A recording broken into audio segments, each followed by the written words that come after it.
lately kumekuwa na the debate about the new bill and the Cybercrimes Act. This was signed on the day, asubuhi like a few minutes, I'll say a few minutes after his death.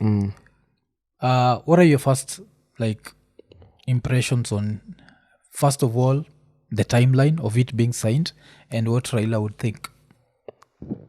To be honest, I don't think that they were being signed in bad faith. Because it's not that anybody anticipated. The president was not rushing to sign them because... But by that time alikuwa najua Raila is dead. So ange postpone. Ange postpone kusign. Yes, I mean, you could argue like that, but mi sijui vile preso na work. I don't know how long those things were sat on his desk or whatever. Maybe it was just regular paperwork. Though you come and do things autopilot. I can't speak to the president or his motive. But ukisoma hizo vitu hata hii cybercrimes yenye inatautiwa sana. I think my only qualm with it as a person who's a firm believer of democracy, na believing rights zinafaa zikuwe pushed as far as they can. Unafaa uweze, yani kama hapa ndio mwisho ya right, legislation yetu isikue hapa. Kama hii ndio X marks the spot, legislation yetu ikue hapa, yani ikue towards the barrier. But then unless unapanga commit offenses, of course it seems like a Trojan horse that could be used for overreach, because sometimes inasema your things could be deleted or your information could be withdrawn and retrieved. It's kind of tricky. A lot of those bills I honestly do not disagree with. Okay, this is interesting because I remember I saw Nani pia, what's his name, this guy YY. So YY was interviewed on the same thing, and wacha tusikie what he said and then I hear your views. No, but if you're bullying, just go to prison. Kwani tena kuna mambo mengine, kuna kutetea bullying. Kuna mtu anafaa atetee cyber, surely, let's be honest. If you unaitetea, then it means you also don't even believe that unaweza kuwa na, how do you call it, you don't have the self-discipline and self-control to not insult others. The moment unatetea kitu inamaanisha unajua utabuli watu in future, na sasa hii itakufungia kubuli watu. Yeah, no, bullies should just go to where they deserve to. Because I saw how they dealt even with Junior. Yeah. And I'm like, this person is sick, this person had a stroke or something like that, which can find any person. I think we have got to a level where we are very insensitive as Kenyans. We are. And we're getting out of hands, to be honest. And we want to be in charge of very bad things. Yeah. So, mine is to echo what mwalimu has said. But pia kuadio stuff. Kuna deep fakes mob sana zina happen. Kumbuka kuna time, there's a time I reached out to the office. Niliona ati baba amelaunch crypto.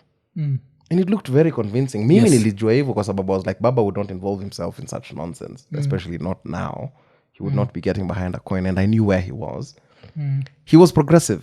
Yes, he would have, given enough time, he would have need not necessarily cryptocurrency, but what's that, blockchain technology. Yes, in terms of accountability and openness, because it's a part of the technological reforms and adaptations that we would. But that anyone who saw that deep fake, angefikiria baba ni ukweli ana launch coins. Now in this time when people can do deep fakes, mtu ana sim swap, ana nini information ya mtu, hiyo ni cybercrimes. So of course it feels like a Trojan, it does kuwa like an overreach for over surveillance. Because most of it, ukisoma hiyo kitu, ukisoma tu bila emotions, ukisoma tu vile iko, it's again, I believe in freedom and like I was saying, freedom ni inafaa ifike towards, yani close to the very end. Yes, it should border madness in terms of governance, but for good order of society, I don't disagree bana. Okay, wacha nikusomea hii bill So kwa hii bill, cyber harassment, because that's what I want us to concentrate on. Inasema a person who individually or with other persons willfully communicates either directly or indirectly with another person or anyone known to that person commits an offense if they know or ought to know that their conduct is likely to cause those persons apprehension or fear of violence to them or damage or loss on that person's property, or detrimentally affect that person, or it is in whole or part of an indecent or grossly offensive nature and affects the person sawa. So kuna hiyo part so angalia hapa hiyo part iko sawa. hiyo part wacha tuiangalie is likely to cause the other person apprehension or fear of violence. Yes. How am I supposed to know that whatever I say Wacha itakosoa mtu apprehension? nikwambie. Mimi watu wakini threaten na violence kiambiwa huyu msee asionekane pahali. I've been threatened with the same. Mimi Yes. niliambiwa nisiende protest. Kuna msali semaga nikienda protest atanidunga kisu. Sikiza my nini. Him threatening me to me meant nothing. Yeah. Him actually committing the crime. Yeah. If he was to actually kunidunga, then he's committed a crime. Ilikuwa watu wangapi walikuwa nasema But yeye kunithreaten, I don't think that's a crime. Well, the reason why I don't think so either. By the way, I agree with you on that. Yes. That hiyo kusema ni kitu tofauti na the action. But remember, tuko kwa place yenye watu wanatafuta all sorts of attention. You've seen how mtu kama Charlie Kirk, which has been a touchy subject, aliuawa. Aliuawa kwa nini? He was not a killer, he was not a whatever, he was killed for his words. That's where the world has gotten to. It's gone to the point where tuko na mania, to the point where I remember there's a babe who tried to alikuja kuniongelesha. I was out sometime, I'm having a good time. Na anakama hapo anaanza kuniambia, oh, you know you, and she had a few. Nikamwambia tafadhali usifikirie that kitu inawaki hivi. We do not know each other. This is not like these parasocial relationships. People think that now they can take that and make that the order of the day. So personally, I think that let's just maintain law and order. There's a time that we didn't have these. Ikitu imekuja once it's rampant. Yes, we've always had like a fun type interaction, even if it's what we used to call bullying. It's just people just insulting you, you're being dragged. But to the point where now it's supposed to threaten your life, it's supposed to threaten your because there's someone who's mad enough to believe it. There are influencers who will say things that people are going to believe. Before you clear your name about that, people might get behind that cause. Kuna watu influencers wanakaa hivi wanasema as for our security we will not show up, but then wanamobilize watu wanaweza enda kuuliwa. Sasa tukimobilize to occupy mazetu kuja tuchomei stuff yako, them they cannot be held liable. So the people with great power ought to come great responsibility. Hata rais, yes, umepatiwa sword, umepatiwa nini, but you have to show restraint. If it can apply to the gander, it must apply to the goose. Hakuna tu vile sisi kama citizens to expect that yes, waheshimiwa waendeshe the right lane, wafanye is the right things, but then when it comes to us, because this is collective. Yes, which I don't dispute. Yes. Skiza, this is what I believe. You're allowed to say occupy JKI. You're allowed to say occupy State House. If you decide to do the things, the state is also allowed to do whatever it's supposed to do to protect those places. So mimi, that's what I want. And the reason why nasema hivi, it's I'd have to quote Raila. You've seen the Raila quote going around where he says that freedom of expression is something that we fought so hard for, and we have to jealously jealously guard it. And do you think him, because it's specific nini soma kile Raila alisema alafu one why the most sacred of our freedoms is that of speech. We must jealously guard our hard-earned freedom of speech. Yes. And he was one of the people who was on that other side. People used to say the most vile things about him. Sindio? And he allowed that to happen, and he accepted it. I think nilicheki hii kitu from I think it was a Ngugi post that Raila is the only person who's never taken anyone to court. Raila has never sued the media. Yes, never sued the media. He never sued. Actually, he never sued anyone. He sued Duale once, but Duale was never served. Yes, Duale alikuwa ameanza kuongea ufala, wakamwonyesha tu that this could escalate, but it never went. So he really has never sued anyone, despite what has been are you seeing the Pandora's box that would happen if we allow? Because how am I supposed to know this won't cause violence? Because like if I show up, but the law does not limit your freedom of expression online. It does not limit satire, opinion, ama criticism. It limits. It doesn't. Unaona hiyo screenshot yenye niniwa hapo, hiyo ndio the only part imekuwa propagandized. Na tuna fall to the same thing where we don't read stuff. And then tusome hiyo bill yote kwa sababu the other thing which that bill was supposed to do is to protect us from online fraud and identity theft, cyberbullying and extortion, child exploitation and terrorism propaganda. satire iko sawa, opinion na criticism iko sawa, but it also does not equal. What if it detrimentally affects that person cause is in whole or part of an indecent hata tusiende mbali saizi one of the cases that's being imeenda kotini in the Mwakideus versus Burali. What this woman said was I married this guy and he never had sex with me. Now he sued for defamation. I'm like, why? He never had sex with her? How is that defamatory? And he's there that this is going to affect his business. How is it affecting his business? Tutajuaje that he never had sex with her? But even if he had sex with her and she said he never had sex with her, he's on record saying he's been celibate for 13 years. What does that say? No, but was this unajua hiyo ni tofauti sana. I mean, for defamation. You understand the way it opens up at Pandora's box where it's bullshit. Like I can't even give my opinion on my marriage because the other person can say that they've been defamed. Understand? Like it's, and me when I look at it, I don't even look at it from your point. Like even nikiangalia mtu kama YY is a comedian. You have to understand, comedy is the only thing that pushes freedom of speech to the next level. Comedy. Because with comedy, vile tu ulisema, you have to push it mpaka tujue, okay. To the very end. Karibu. And that's why I was surprised that he's supporting it. Because as a comedian, he has to know, this is not about, I don't think, because I think tuna assume this is about me and you bullying each other. No, I personally think this is going to be about government and speech. But hata ukiangalia kitu kwa the act itself inasema gava haita azima websites at will.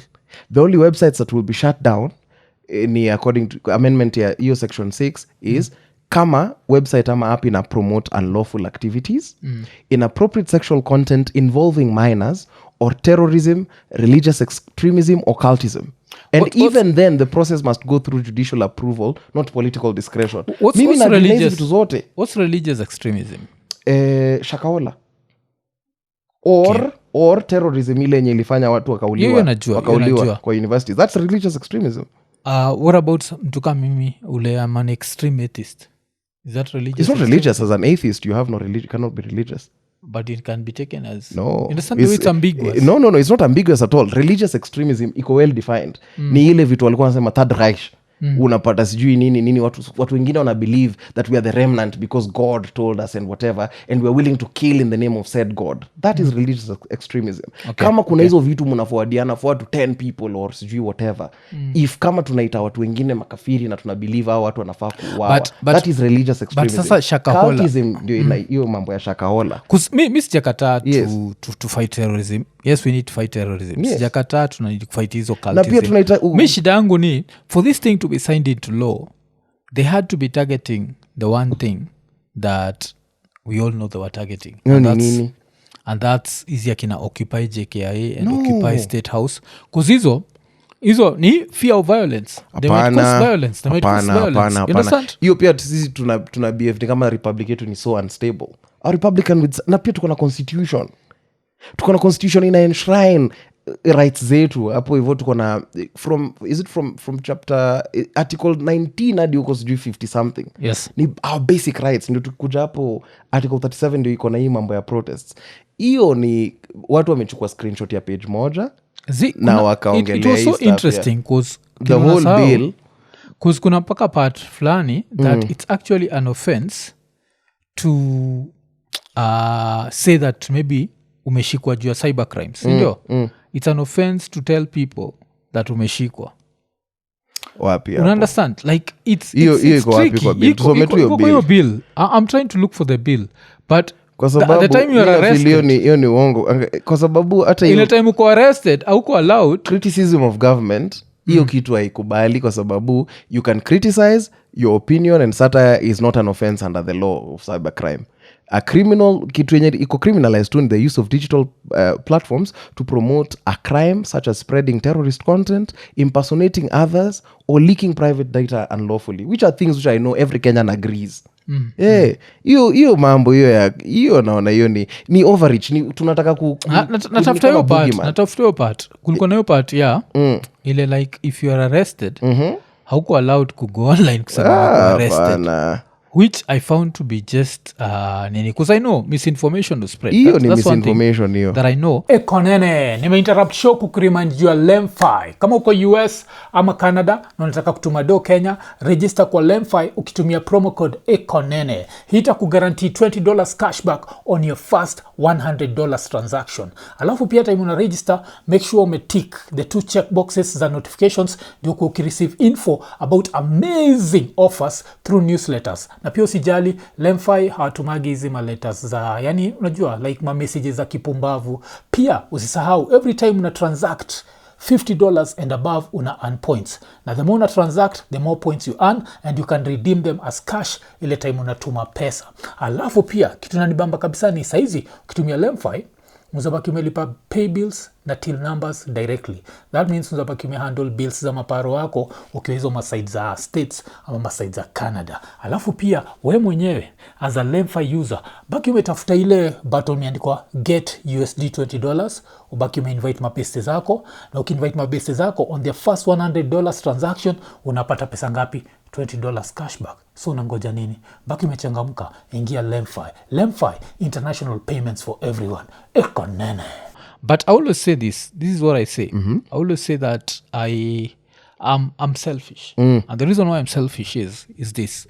When I was one of the people who criticized Raila for the handshake. Yes. Until I heard that the handshake saved us from military rule. Yes. And I was like, thank you. Yeah. Thank you for the handshake. Why? Because the military would shut down the internet. Yes. And the military would suspend the constitution. Right. And the military would go. Of course, there are these fools. Muitaga fools. They'll go, no, anything but Kasongo. Yes. And that's the time they get Yes, offended. yeah. They get offended when I tell them Uhuru used to kill. Yes. And Kibaki used to kill. Yes. Kuna Way mtu more than Ruto. Kuna mtu aliput that Kibaki's police killed more people than zote. Because Right. Kibaki's police nilikuwa during when he rigged the election. Yes. So there's that. But still, are you seeing me and you seated here talking about Kibaki killing Yes. and talking about Uhuru killing Yes. and talking about the Ruto Regime. killing? Yeah. Yes? Yeah. We can say that because we're in Kenya and we have freedom of speech. In Tanzania, we can't say the exact same thing. This is why now this bill becomes tricky. But wapi? It becomes tricky Tunasoma because hiyo kitu tena kwa sababu nilisoma jana usiku na hakuna part kama hiyo haki. hakuna Nafikiri hiyo ni part ya propaganda. ukishikwa Hakuna kitu au kama allowed hiyo. kusema umeshikwa. Zero. Hakuna kitu kama hiyo mwafu. Saa ingine tuikae tu hivi tukue pragmatic. Nimesoma hii kitu apprehension detrimentally. A person may trying to apply look for to your court part. for an order to Nini to refrain from engaging or attempting enlisting the help of another person. The court may grant an interim order and shall hear and determine an application under within 2 weeks. You may apply for an order under this section. I think everything else there did not need to be Zote enacted. hata hiyo kitu imeandalainiwa awoni hiyo penalty ya 20 million. It's too harsh. too harsh. Kwani wewe how much is a life worth if you do a thing that God forbid put someone to suicide? Kwa sababu if I didn't have the necessary support, let me tell you, there are messages I received. Hey, mazeni ilikuwa like I really thank God that ni kama nilikuwa kwa drip ya the right people. Yes. Mimi watu kama ningeachwa unsupervised ingekuwa a very tricky part because I've never shied about speaking about my mental health journey. Sikuwahi ona pressure kama hiyo. So let's, God forbid, says a person like me loses their life. How much is it worth if we find out that this is the person who actually orchestrated this thing? Because there are people who do it in rings. Kuna watu wenye wana sponsor agenda TL. Hey, that this is a particular gig. Unaonanga tu hawa influencers wameanza, unajua nani ametoa pesa hapa, ni nani ametoa hapa, ni huyu ametoa, na tunajua hawa si wanatoanga hiyo pesa. Hata some of these people wenye wanasemanga siri ni numbers, tunajua they are owners.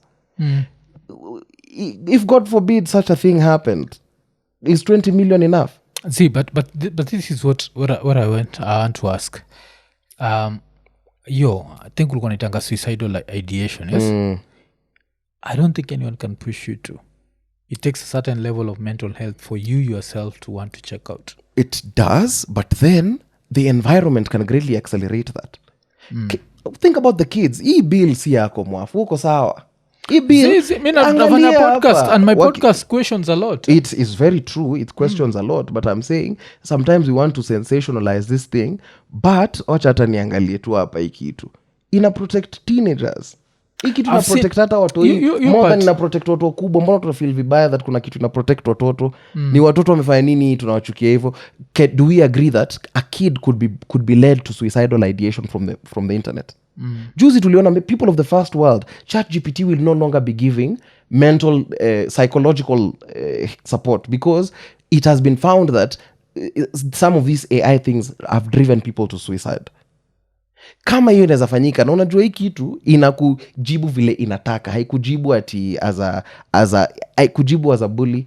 Kids could be bullied to these things. So mimi nasema mimi bill, yesterday I think on the media I said, I might disagree with it, but we are sensationalizing it because we've not read. We've seen one screenshot and because a lawyer posted it on their status and they circled in red, now everyone is up in flames. Hakuna mtu ametoa any real criticism for this particular bill. Because kitu mbaya na hii ni I don't know where I saw that and I don't know nakwambia tumeona I did take the screenshot. 16 pages peke yake. Mimi nimeskim through it saizi for what ikitu for the ordinary Kenyan, namaanisha uko protected from fraud vile mimi naiona, from identity theft, from cyberbullying and extortion, na child exploitation and terrorism.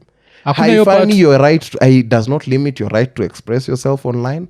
It does not ban satire ama opinions. Sijaona kitu kama hiyo, and it does not allow the government to spy or censor you without a court process. It does not allow it. Sijaiona mazee, na iangalia hapa hakuna SIM card, identity theft, asset, access, terrorist. Na hiyo part ya ukiarestiwa you can't say that you've been arrested. Haiko mwaf. Okay. And I think let me take this opportunity to say this, yes? I said this about when vile nilikuwa nasema juu ya Ruto and Uhuru eulogizing Raila. I was saying like one of the things why that I had a problem with the fact that they spent, when he was an active politician, they spent all their time demonizing him. Right. And then I went as far as telling Kenyans that I hate it when people spread fake news about anything. Right on. So like even when Raila died, there was that bullshit theory that Ruto killed him. Yes. And I shut that rumor down because it's bullshit. Yes. The same thing if you're telling me that there's no part that says that siko allowed kuambiana nikiarestiwa. You understand? These are the fake, like when you spread these fake things. Because I remember I looked at a white document. I don't know why I didn't save it. Yeah. But the white document that I looked at had that. Ilikuwa na hiyo section ya ukidu hivi hauko allowed kusema. And now sasa siipati. So because I have a problem with that. But still me I think shidangu na hii Cybercrimes Act ni moja. I can never know what's going to affect someone badly. Anything can affect you badly. Because zizi anything can affect you badly. Sisi kawa jaka najuaga every time you go into the internet there's going to be someone calling you maybe akehe kikosana. What if I'm the sort of person who can take that insult and so I go and harm myself? Yes. You understand? Like because kuna wasawezi take such an insult and then there's the rest of us who can take it. So where does it plus sasa unasema tungoje evolution, tungoje Charles Darwin na zizi kile nasema ni si to grow up tu sisi wote tuache kuita watu kehe. Zizi kila niko ni you just do whatever you want to do, like if you want to insult me just insult me. It changes. You see, one of the things make realize in life is there's a certain level of insult that takes a loser. That it's very hard to find people who are doing well in life doing bullshit. Like you let's go as far tuangalie ile story ya Junior. That Junior challenge. Do you think there was any successful people doing it? No. It was just losers. Yeah, it's losers. And you have to let the losers be losers. As in, that's what I feel about it. That's why, like, if right now I was to ask Junior if he wants people to be arrested on that, he'll say no for sure. Yeah, you understand? Because that's what I'm saying. But then unajua hii bill haihusiani na hiyo kitu. Mi kwanza disagree na unaangalia hata vile inawaka inasema sisi tulikuwa tundio hii provision hapa. There is a concern, for example, wanasema tunataka if a website is proved that it promotes illegal activities, child pornography, terrorism, extreme religious, whatever. Yes, that one should be pulled a down. Directive to render the website application inaccessible. the concern na hii ni kwa hiyo bill bado the issue or the concern that people have is there will be lack of judicial oversight for blocking websites inaweza lead to overreach and arbitrary censorship infringing on digital freedoms then kuna proposal yenye wanasema instead of full blocking of entire websites and apps weka more targeted blocking specific illegal content without shutting down entire platforms, introduce judicial oversight and sure kuna partnerships between government and Nini. Then kuna justifications. But sijaona mtu yote akiongelea hiyo kitu. Huku page 16 watu hawajasoma. Watu wanasoma tu wanataka kutafuta hiyo. This is that kawaii. Na tukienda kwa cyber harassment, what's being said there? Cyber harassment. Yes, because what happened to Junior was cyber harassment, yes? So even I'd have to ask you, would you want those people arrested, the people who did the Raila Junior challenge? I just think they're indecent people. I don't think they were arrested. But then also here I would like to chime in and drive the conversation kidogo away from the law. I think we've taken so much from the Odinga family, especially even from Raila Odinga, to the point of his death. Raila stands as a paragon of principle, a vilely successful businessman, a billionaire in his death. Yeah. No sideshows, no things, he has extra families showing up. No, none of that. Throughout his entire career, serves detention, ensures we have a democracy and whatnot, deprives himself of his wife, is deprived by the state of his wife and of his children. There's a child who never knew the father. I don't think Fidel knew his father in his the children I don't think knew their dad in their formative years. Then now gets to a point where the chief of the Golden Hat, His Excellency the Right Honorable Raila Amolo Odinga, dies. First of all, people kill him before his time. Bloggers speculate on his death, and then now when his death finally happens, people turn it into a tribal war. Now when I zero in into the family, think about Mama Ida. Yes. Have you ever seen a widow go through that? Cameras consistently in her face. Someone is either trying to sell something. Someone is trying to say, oh, I went here, I was consoling with Mama. Everyone consistently. The widow has not had a chance to mourn her husband. Angalia watoi wake.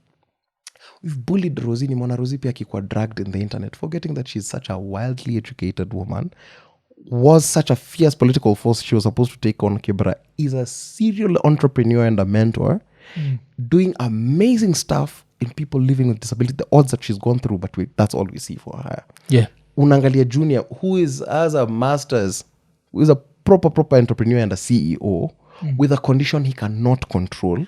His dad has just died. Everyone is doing a challenge, mocking a condition that is outside your control. A person like Winnie Odinga, the last born, you've lost your dad at a point where everyone is just doing everything. It gets touchy with the family. You see your dad dying. You see your dad taking his last breath. Maze, you come back with his lifeless body. The whole country is watching you. People have forgotten that she represents us at the East African Legislative Assembly, that she's devilishly educated. People have just started hypersexualizing her. People are saying that, oh, she's in the closet or whatever. Yeah, that's all we're doing. Maze, people look at Raila Odinga's sister, who has lost a brother, Mheshimiwa Ruth. All we can do is sexualize her, talk about her bum.